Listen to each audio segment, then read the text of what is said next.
I guess we can go ahead and get started with some of our, I think some of our more simple questions that we get that are going to have the most straightforward answers. The first one's a really fun one, which is how do we change our logo? So whether you've had a name change or a branding rechange, you have two places that your logo is going to display. That's not just for your internal team, but every single time you send an email to a client or potential client, that's also going to be at the top. So this one is very straightforward. I'm going to go ahead and share my screen here. If it'll come up, perfect. So you do have to be an admin in order to do this. And you're going to come over when you get logged into Lead Docket and click into Manage. You're going to scroll down to your settings. And you've got a lot of options here. We're actually going to be on this page quite a bit today. But you're going to see this new branding tab. And so even if you've had Lead Docket for a long time, this tab actually was just brought in within the last couple months. So you may not have seen it before. And they make it really easy for you to come in. You can upload the image. You can see this is the one that's going to appear for your team to see. And then you've got the one that's going to appear on your emails.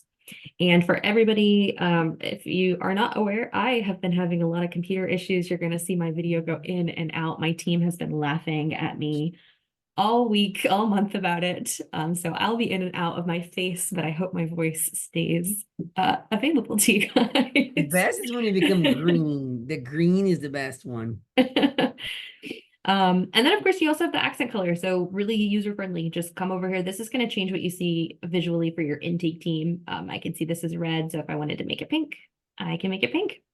So quick and simple. You have to be an admin and then you can come over and update your branding there. Shade, I don't know if it's worth talking about that. What do they need to do to be an admin? Can they get admin access? I'm not sure. Yes, everybody should have at least one admin on their team. So whoever was your point of contact, more than likely when you got Lead Docket initially is going to be your admin.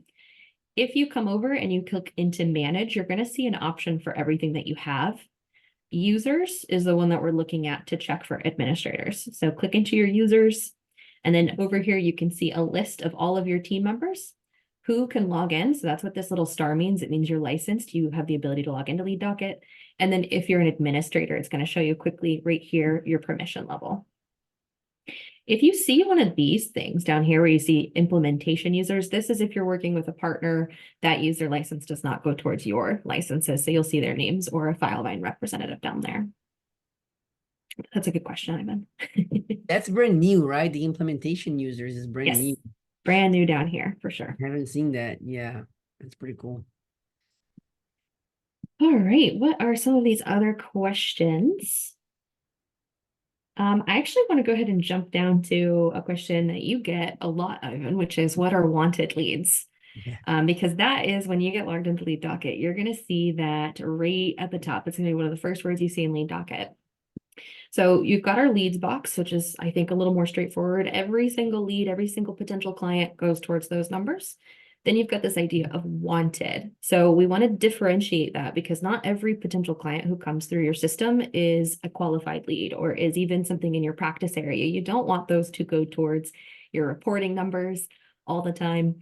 And so that's exactly what the wanted means is you can dictate which statuses are going to apply to your numbers. So for example, by default, it excludes anything that gets put into a rejected status or a referred status. And that's again by default. And the reasoning is if you reject it or refer it out, you didn't want it in-house. So it's not wanted, but you actually have full control over that. So where you can edit that is we're going to go back to our manage tab. We're going to spend a lot of time here today. We're going to go down to our statuses. And once again, you will have to have permissions, typically admin permissions to see this. And it's going to show you a list of every single status in your system. And you're going to be able to see whether it's considered wanted or not. So if I wanted to go in and let's say, if I lose a lead, more often than not, this should be wanted. It's just going to depend on your team, but I can come in and I can unwant this lead. So any single lead that goes into the wanted category will no longer be counted towards my wanted numbers. But let's just say, actually, it's not the whole status. You can also do it by substatus. So let's say that lost is traditionally wanted, but specifically ones that canceled appointments, we're going to consider those people not wanted. And then you click down towards the substatus you're looking at, you would click your three dots in the bottom right-hand corner, edit, and then you're going to see that same indicator here. Oh, Ivan, I don't know why it's not letting me. Yeah, it's because if you select the total the whole status, you cannot. So you can only make wanted substatuses for statuses that are not wanted. Does that make sense? So if you Yep. unwant that status, oh, is it unwanted? No, No, I just changed it. So it's the opposite. You can't consider your status wanted and then unwant. You have that's to right. consider the status not wanted. And then you can go in and say, well, actually, That's right. these ones are the ones that we want. So That's right. go Yes, and do you can make substatus wanted inside a status that is not wanted. that. It can get complex in there. And But then of course, that should all automatically like adjust retroactively as well. So once you do that, once you set up your proper wanted leads, which we highly recommend you do, right? Go in there, make sure that your wanted leads are properly configured. Then your numbers, yeah, at the intake dashboard, that wanted number at the top is gonna automatically recalculate. awesome. And I do see we had a couple more people join. So just to reemphasize, today we are just covering our frequently asked questions. So things that we get asked pretty much weekly from clients. But if you guys have questions, absolutely use the Q&A. I think we can make it so that you can unmute and we can get interactive. We can jump in and show you something specific to your firm. So any questions you have, feel free to throw them in the chat. We'll diverge to those. So Yes, please bring questions because we don't want to just talk us here. So we talk a lot all day. So please, if you guys have anything, pull up your lead docket, like have a question from your intake team or something. Now is the time. You got free help right now. So I would encourage people to ask. Sorry, Shadi, go ahead. no, you're fine. What question? I'm trying to think about what the most fun ones are on our. We've got a long list of questions. I actually want to diverge a second away from Lead Docket to something that's related to Lead Docket, which is going to be your templates that you guys have made, because this is a new feature also. So not a lot of people are aware of this. So you have a template that you've made and built inside VineSign, and you want to edit that template. If you have a new page to add, or if the document's been updated for a newer version, like a HIPAA and authorization, you used to have to just completely remake that template, and now you have the ability not to. So I'm going to go ahead and pull that up on my screen. So the question is, can I update one of my VineSign templates, just a single page, or add a page without redoing the whole thing? And the answer is yes. So I do want to show that, and I definitely should have already had it pulled up before I started talking about this. Okay, it's okay. We've got some time. I think they're gonna be a short one because these questions today we can go through them pretty quickly. So if nobody has questions, it's also like the first week of the year. Everybody's still trying to figure it out, get our work heads on and all that. So let's see. Okay. Line sign. Oh, it looks like we have a question in the Q&A. Oh yeah, we do. Perfect. And Derek said, can you go over phase mapping feature again? We reached out, asked for it, enable, but I don't see it in Lead Docket. Perfect.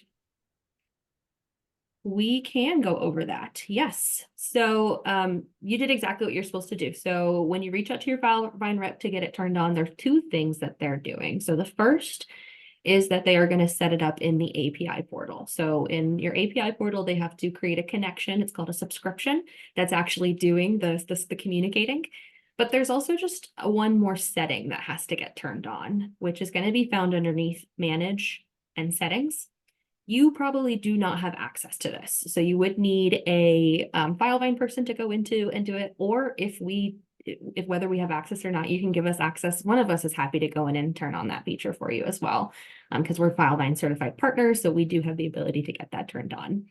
But it's a setting underneath your options that you're going to see. And it's just right here. It's enable FileVine phase mapping. So if you do have this, you can turn it on. If you need it, you can reach out to us. We're happy to assist. As long as both of those actions are done where you find it, it's going to be underneath pending FileVine. That's on your left-hand side. You're going to click into FileVine mapping. And then you have a couple different options, and file bind phases is the one that we're looking at. So if you can see this tab, that means that your setting has already been turned on. And now we can actually go through and set up the phase mapping for which phases you want to correlate. So we can go ahead and take a look at that too. You're going to see this URL here. This is what the FileVine team uses. So you will probably not set that piece up yourself, but the FileVine team will come in and grab that URL for you. When you want to go ahead and set one up, you can see I already have one here. You'll click New Mapping, and it's going to read inside your FileVine for you, pull up the phase that you're looking for. And I'll just have to refresh here for a second.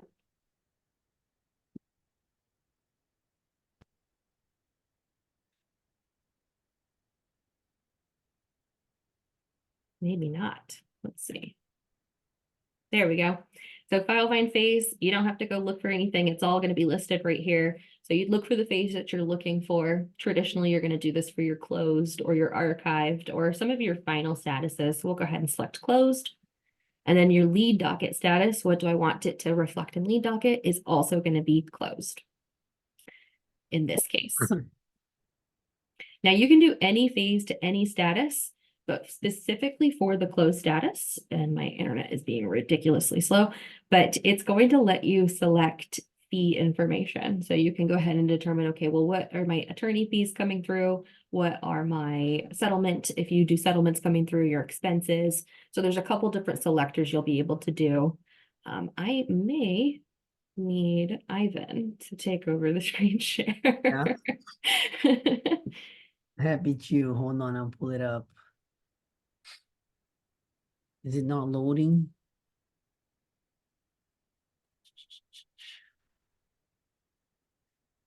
Mine is super slow too. Okay. I blame Zoom. All right, let's see if it'll work for this one. So I've got my archived and closed already set up, but I can go ahead and hit edit. It'll look the exact same as if you're adding a brand new one. And then we should see those fee selectors there for you. So Derek, if you think that it's still not turned on, if you don't have this tab and you're needing a little bit more guidance, you can feel free. We'll just shoot us an email. We can go ahead and give you a little bit more guidance on that or can help you get that turned on too. But here's the fee selector. So you would go through, and once again, it's just searching FileVine for you. So once you click into this, it's going to just have a list of all of the applicable fields that you can pull in. You'll search for the one you're looking for. Same thing for our settlement selector. And then if you have them, your referral fee paid, expenses, and date, which is going to be what's underneath this expenses. All right. Perfect. I am going to go ahead and refresh my screen here, but if there are any other questions, please go ahead, throw them in the chat. We'll queue them up and we'll keep going through our other questions as well.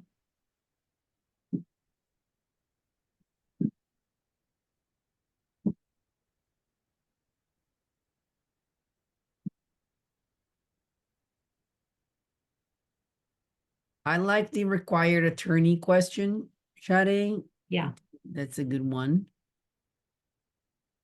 let's do it. All We right. often see that misconfigured, or they just leave it the way that lead docket is by default when they don't need it. Then like they're just assigning a fake attorney just because it's in there. So just, I think it's a good idea to talk about roles and if it's required or not per status. I think that's super helpful. Yeah.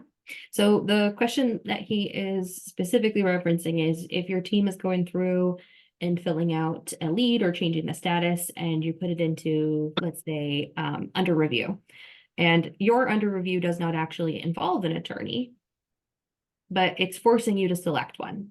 So you have to constantly do that. You can control these requirements here. You can control whether it's optional or if it's required. And we're actually going to go to one of the settings we've already touched on, which is going to be underneath manage and statuses. And then we've seen this page before. We'll just go ahead and click into that status that we're looking for. So I think we were just touching on under review. Yes. And if you scroll down, you're going to see all of your roles listed and then which ones are optional, required, and not allowed. So if a role is just not relevant at all, you can go ahead and turn it off for that status altogether. If you'd like the option to assign at that stage, then you can just have it optional and they won't be required to do it before they go through.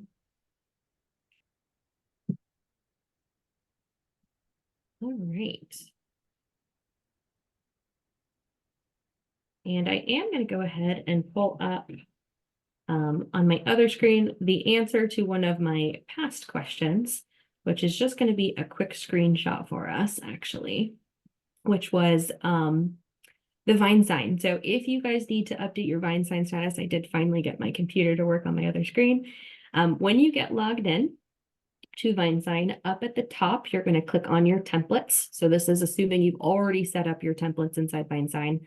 And then next to that, you're going to see 3 dots that you're going to be able to select and a replace button. So this is the new button that's been here. So if you need to replace an existing template with a new page, an updated version of it, or you're adding on to the back of the document, you can use that button to select that. That's So, also pretty new, right? yes, yeah, brand new. It's like a couple, Brand new. maybe a couple months. Yeah, that's awesome. It's super helpful for firms that have really long contracts and retainers. Yeah. While I'm in here, before we move to the next question, because since we've already come here twice, we might as well just take a peek around because this is also relatively new. I think this feature was released mid last year, mid 2023. So if you haven't come in here yet, you may not have actually seen all of these. But we talked about that wanted. You can also see these other options, which is just going to show it on your intake dashboard. So that's quite literally whether you just want there to be a box on the dashboard that your team will see every single time they come in, and they'll see, okay, pending sign up and a list of those leads. You can control which ones are there. Including quick search is referencing this search bar up here. So if I search for a lead, I'll see if I'm in here. I'm in here a lot. It's only going to show you ones that you have listed in that quick search here. So you'll still be able to find those people inside Lead Docket, but this is so that it doesn't get clogged up with your closed cases that you don't necessarily need to find quickly by searching their name up in the top.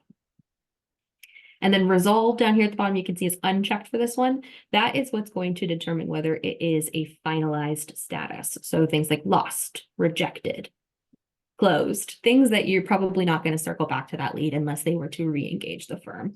So that is what that is going to be for resolved, is what you would want to check that for. I don't think anything else on this page is really going to be, I think adding sub statuses is really helpful, but for the most part, I think people feel fairly familiar with that. All right.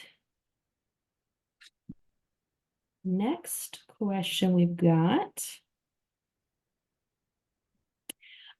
Is there something that needs to be turned on for the intake person to receive a copy of a signed document? So inside Lead Docket, when you send out a retainer or fee agreement, a document through VineSign inside Lead Docket, what happens to that document? Who's getting notified?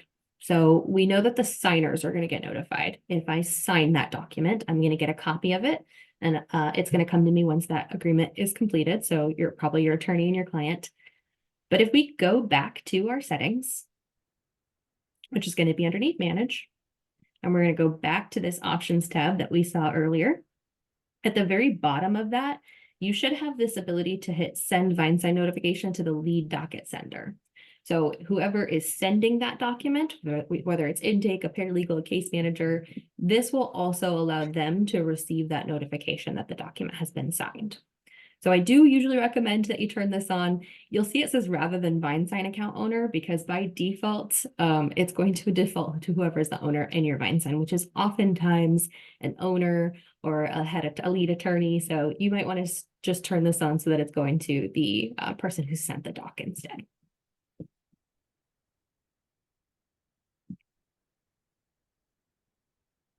All right. Any other questions from the audience before I continue? All right. Our last, or the last two things I think that we would probably want to go ahead and cover today, are actually pretty loaded questions. So I don't want to go into too much depth. They have their own topics involved, but I do definitely want to address one of them, or a little bit, because they get commonly asked. So the first one is, how do I pull a report of my signed cases? And the reason that's a loaded question is because there is a lot of reports that you can pull inside of Lead Docket. But I specifically want to cover the lead report right now because this is the most custom version. It's very similar to pulling a report in Filevine if you're familiar with Filevine, if you use Filevine. So we're going to go ahead and click into this. So you need permissions for reports to get here, and it's going to be on your left-hand tab. And what we're going to go is to whatever box you see here that says exports and a leads report. And there are two categories that we're going to look at. So the first is going to be your criteria. So what am I looking for? What do I want to filter for?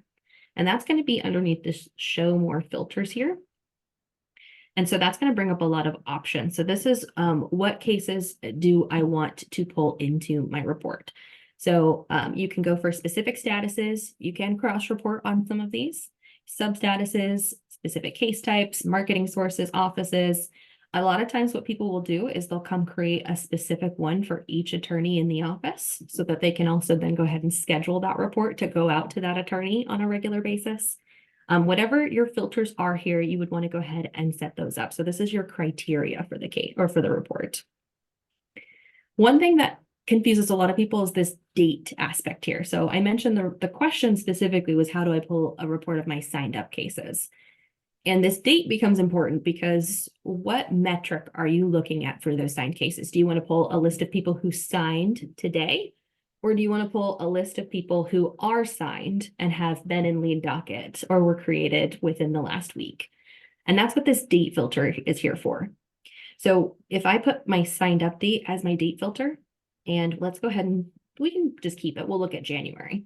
How this is reading is anybody who has a signed up date, so who has been put into signed up status between January 1st and January 31st.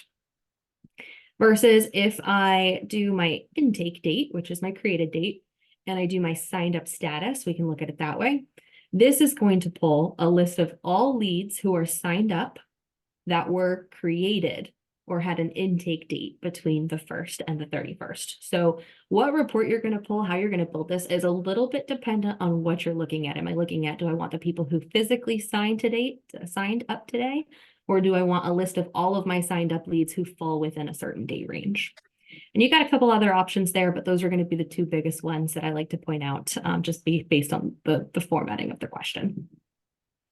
Did I miss anything there before I go to the document? No, I think I get asked that a lot as well about the signups. It's, especially year now, starting in the new year, you want to run how many leads you signed last year, something like this. You do want to be careful with the dates that you're picking and where do you run that report from. Because if you go, one common confusion that we have, if you're running at your marketing source report, that's pulling your leads by intake date, not by sign up date. So they can create some confusion there. So I know it's a bit, that's why Shade mentioned it's a loaded topic because we often have confusion around it. So like I have one client that did this morning. He went to the marketing source report and it ran for the sign up cases on the top. There's like a filter thing that says, oh, this whole year or last year, I guess, right? Because we're in 2023, 24 now. And if you filter it by sign up leads on the top hand corner, you have filters. Yeah, you can do sign leads, but those are your sign leads by created date, not by sign up date. So that number is going to be different than if you're running it by sign up date. So I know it's kind of hard to wrap our heads around it, but that's an important distinction that is often a confusion. The other thing that I would point out is if you go back to the leads report where you had, where you're looking at, that one. If you select the date filter to sign up date, here's what I think most people will do is they're gonna want to know how many people were signed last year or something like that. So you do want to have them select the sign up date, select your whole year, and the status doesn't matter, right? Then you want to leave your status opens. But that's one thing that's interesting to see is that a lead that has been referred out and signed is still going to count in here. So I know some firms may want to see the signups. Do you want to include your referred out signups? Or do you also want to include the leads that were referred out that may have been closed since then? Because that's also going to count in here. It basically is going to show any leads that have a sign up date in this period of time, regardless of which status they are right now. Of course, you can filter that status if you want and just only see the sign up, but it actually gives you a really good report if you don't filter the status, because then you're going to see everything that's been signed up either in-house or referred out, and also leads that may have been closed since then. So it seems like a super straightforward thing. It's like, I just want to see how many leads I signed this year, but it actually is a little bit more complex than that. So But just like Ivan said, the gist is if you're truly looking for, you want a list of people who signed up with you within a certain range, your best bet is going to have your date filter be the signed up date, and then yes, leave your lead status unchecked. You can always filter in the report itself versus trying to filter out here. that's your best bet. That's it. I think that's a good point. And if you do have a lot of referred out sign that you want to remove it out of there, then you use that lead status part where Sade is showing and just select the sign up. Yeah. To just select that status. And that way you're only going to see your signups by your sign up date. That's probably the most commonly used report for sign up leads. All right. But I mentioned that there's actually two aspects. So we set our criteria. There's a second part to this.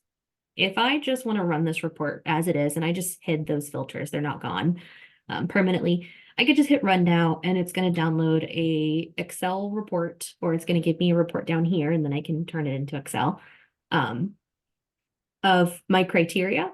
But my columns are set and defined. So you can see I go ahead and run it. I'm not sure what data we're going to get. Yeah. So we can come down here. You've got some pretty defined categories here. You can't add to this down here. If I pull this Excel report, it will still download, but there's still predefined categories, columns that I'm going to be pulling. So if you want to customize those columns, that is where this download Excel report comes into play. So this would be the second step. You're going to hit yes, and then you're going to see this column set. So here you can see it's going to do standard columns. But what we can do is you can hit manage, and then you can make your own. So my set name here, I'm going to do free help.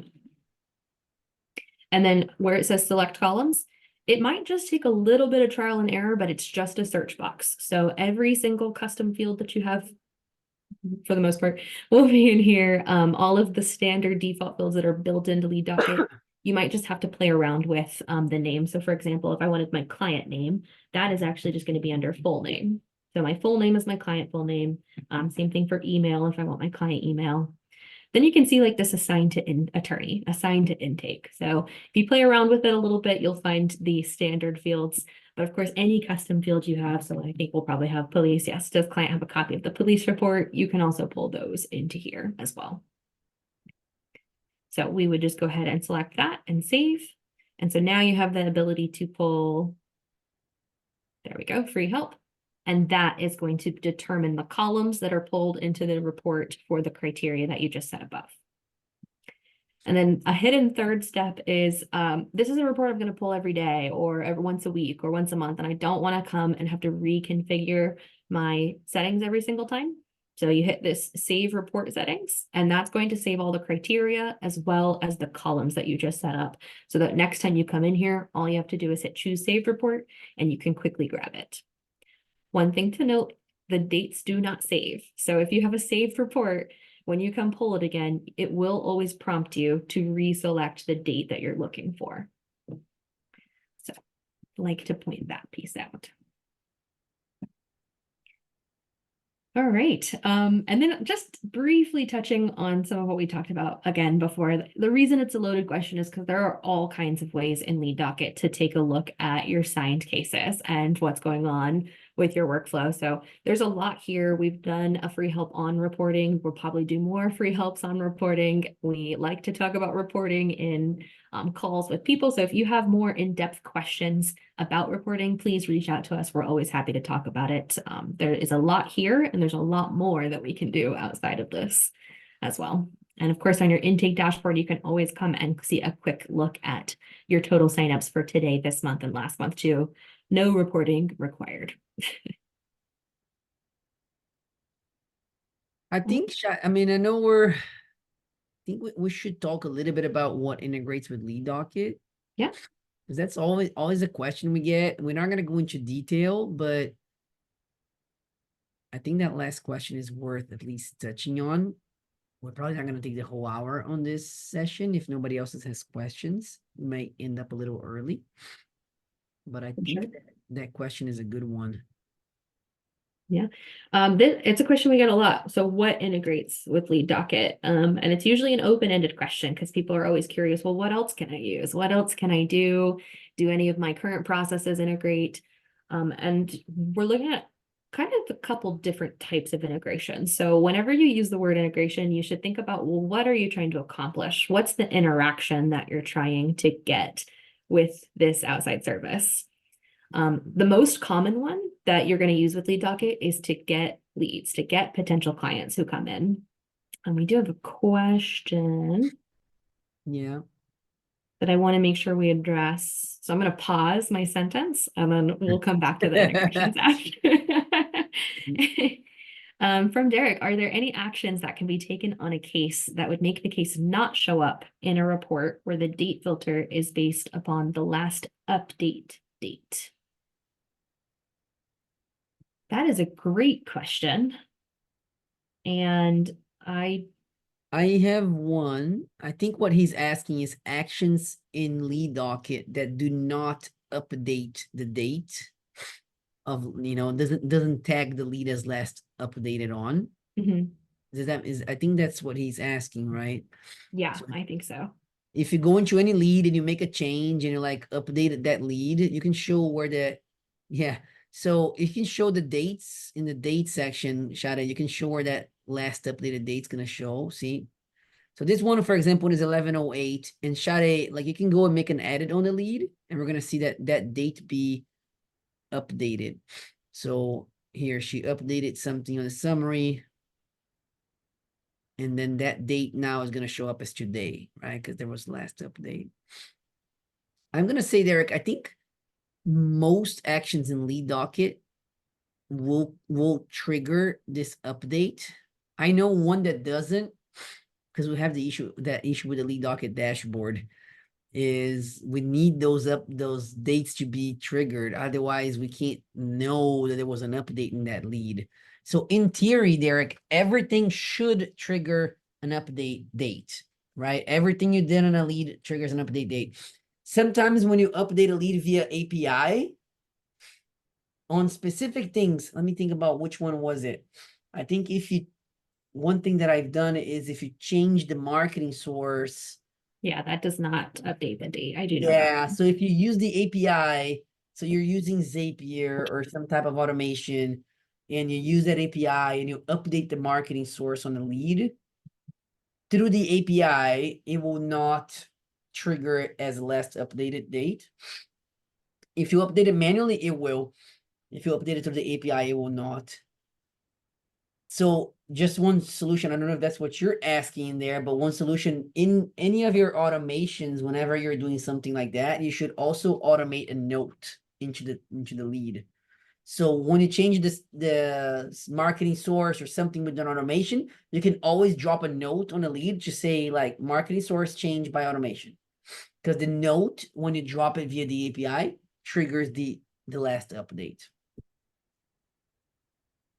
Then Kind of in that same vein, if something triggers, when you're on this notes section, you can show system notes.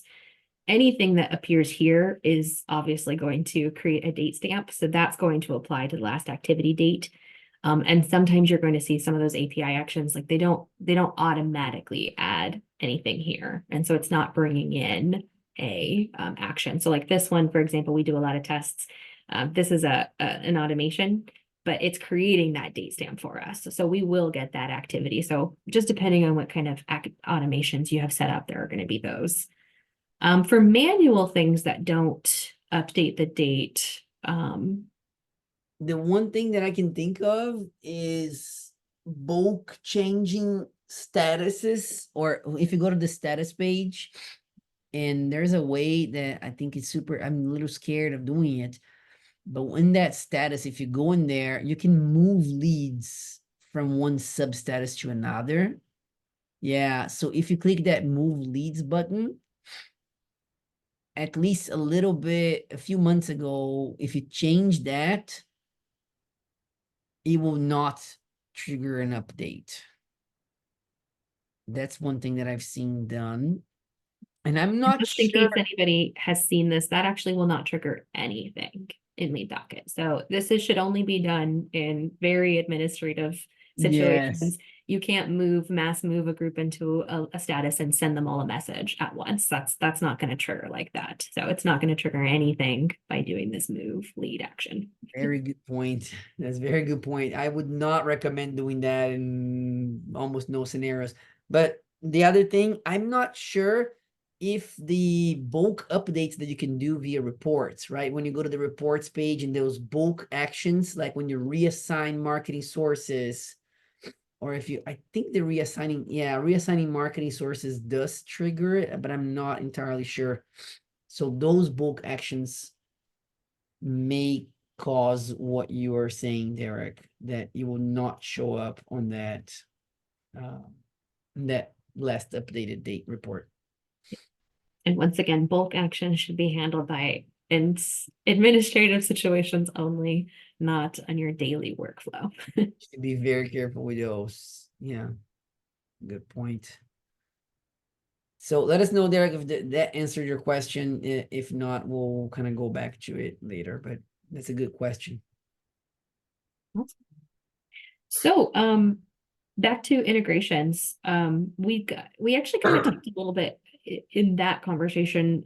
Ivan mentioned a couple of times automations or Zapier, or if you're using another system to access the API. So on the topic of integrations, again, the most important thing to consider is going to be like, what are we trying to accomplish? What needs to happen for those two systems to talk to each other?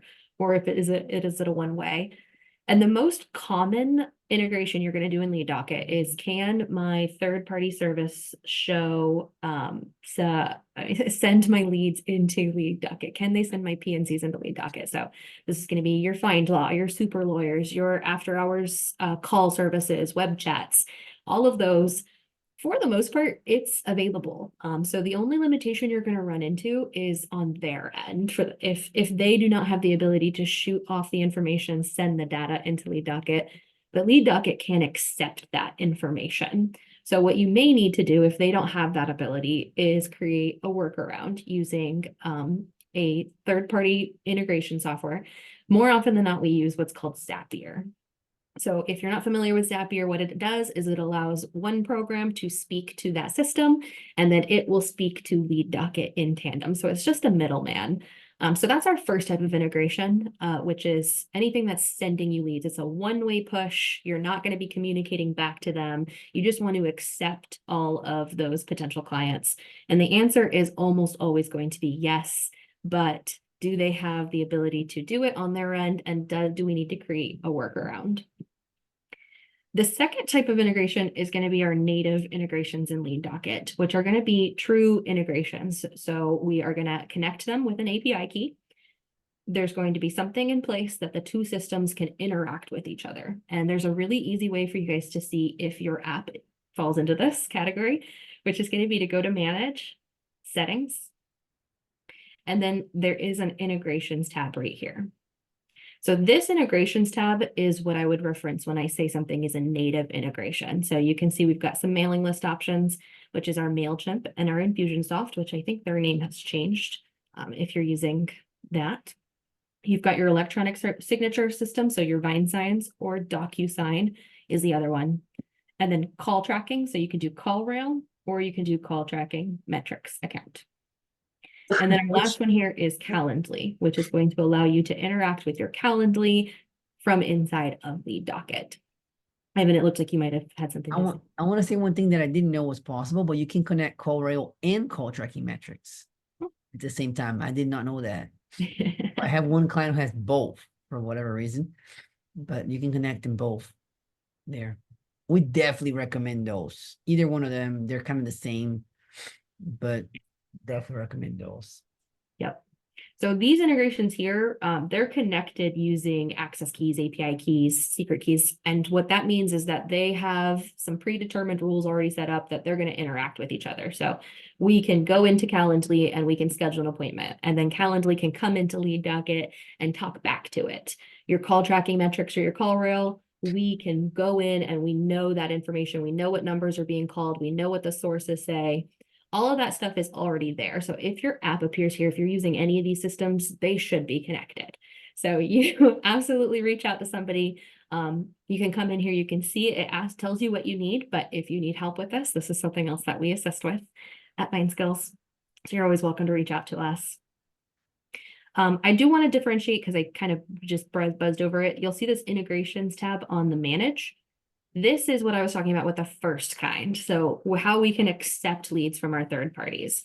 So your integrations over here, they're called opportunity integrations. This is going to be a one-way acceptance of potential new clients, PNCs. And then underneath your settings, under integrations here, this is going to be your native integrations that are true, ready to go. You just have to do the connection as long as you have the account. And then the third kind, which I'm not going to dive deep into, is what we would just put under the category of custom. Lead Docket has what's called an open API, which means we can do a lot by accessing that. We just have to make sure that we're interacting with another system that also has the ability to do those features. So if there's something that's not here, if there's something that you're always just curious about, we can set up quite a few integrations with other systems like Slack, Google, things like that, using this webhooks feature that you see here and a couple other versions. So you have the ability to create a lot of custom integrations, but that is a very big conversation. So it's really just going to be unique to your firm, what you're trying to accomplish, what systems you have. So definitely reach out to somebody to talk about those so that they can guide you through what you need to do. I want to point one thing out because we get this question all the time. Does Lead Docket integrate with Ring Central or with like their phone system, with whatever phone system you're using? And the answer is it doesn't have to, basically. There could be things you can do. So I'm not saying it doesn't work at all because it is an open API. Like Shadi says, there could be integrations built natively. It doesn't. But the biggest point that I think I always ask is why, right? Why do you want to integrate with phones with Ring Central? And then the answer is, well, I want my calls to pop up in Lead Docket. So if we think through that process, it's not a good idea for a few reasons. There is something you can do to make your phone calls show up as opportunities inside your Lead Docket. There's a setting in there that will make every phone call you get pop up as an opportunity. I think out of all the dozens of clients that I work with, there's one that does that. And they have a very specific process, and that opportunity box gets crazy because you get a lot of calls. You get current clients, you get, past clients, you get everything pops up as an opportunity. And the main thing that you think about is a phone call when it comes in, it doesn't have a lot of information. So the logic behind it when people ask is like, oh, I want the phone call to pop up so my intake doesn't have to, type in anything. The phone call normally pops in with a phone number and a caller ID that is normally not correct. That's all you got. So it doesn't really give you a head start, right? It's not like it's coming with the name, with the location, with anything like that. It only has a phone number and sometimes a caller ID name that could or could not be correct. So integrating with phone systems doesn't really give you a lot of advantage with Lead Docket. I think that's a question we get often in the process of integrate. If you think it through a little bit, it will not really give you any big advantage there. Yep. So and that is just in case for those of you that have not used Ring Central just yet, but you've been looking at it, that is separate from the other types of call tracking that we can do inside of Lead Docket. So we mentioned we do still have the call rail, the call tracking metrics. If numbers are registered in there, then that information can still be tracked in Lead Docket. We can still accept leads from people who are answering the phones, like services who are answering the phone after hours and they want to send data in. But just like Ivan mentioned, like if it's just freely creating an opportunity for every single call that comes through, it's going to flood your database, and it's not necessarily going to be the most productive for the team. But perfect. We actually ended up going pretty close to the hour mark after all. Any final questions, I think, before we wrap it up, that anybody's curious about? I just noticed that Jasmine is on here with my name, so there's actually two of me. I literally had no idea what happened there, but I don't know if she's there and she's just like hiding in there, Shadi. Are you there, Jasmine? I'm here. I have no idea why it changed my name or why I'm a panelist, but hello. Well, I'm glad that you joined, Jasmine. That's actually a great opportunity for those of you who have FileVine. Jasmine often hosts our FileVine free help on Wednesdays, which is actually Yes. earlier than our Lead Docket free help. Yeah. But So that's a good call. Everybody has FileVine, you should check that out. And also we should mention the Lead Docket LinkedIn group, which is also a really good resource for you guys with questions on Lead Docket. Some people will email us and we are not as quick to respond, especially holidays and like busy times. So if you want to throw your question on the LinkedIn channel, there's a group in LinkedIn called Lead Docket, and I think you able to post something in there and everybody jumps in and answers pretty quickly. So that has been really cool. All right. And Asia, our marketing director, went ahead and put both of those links in the chat if you guys need access to them. Yeah, perfect. Thank you, Asia. All right. Well, I think we'll go ahead and close out for today then. Our next topic is going to be advanced usages of Lead Docket. So this was a little bit more just our commonly asked questions.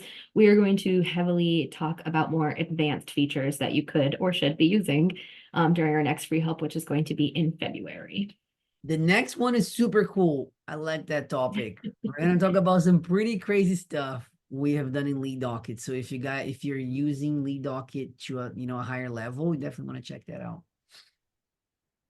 All right. Well, thank you everybody who joined, and have a great rest of your day.